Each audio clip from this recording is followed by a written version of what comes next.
interview? Oo, syempre, champion eh. Anong pakiramdam? Ito, first year mo pala sa PBA, nakaisa ka na. Sobrang saya. Pangalawang conference ko pa lang.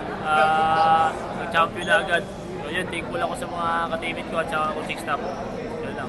Kumbaga, ito, collective effort tayo dito sa Ginebra. Ang daming mga lahat umambag buong conference.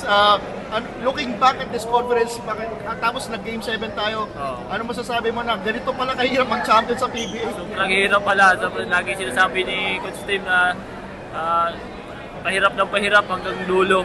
Yun niya, talagang kahit ako, tulong lang sa practice o ano matutulong ko sa mga starting five sa ka-teammate ko, yun lang. Trabaho lang, yun lang. Hindi maraming rookies nakaka-experience ng championship sa first season nila.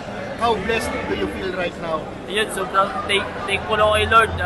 Yun niya, ayun, matutulungan ko na yung pamilya ko. Siguro, matutulungan ko na. Sobrang thankful na ako. And kanino mo dinededicate yung championship? Siyempre sa pamilya ko, sa anak ko, para sa future niya. Let's go, champ!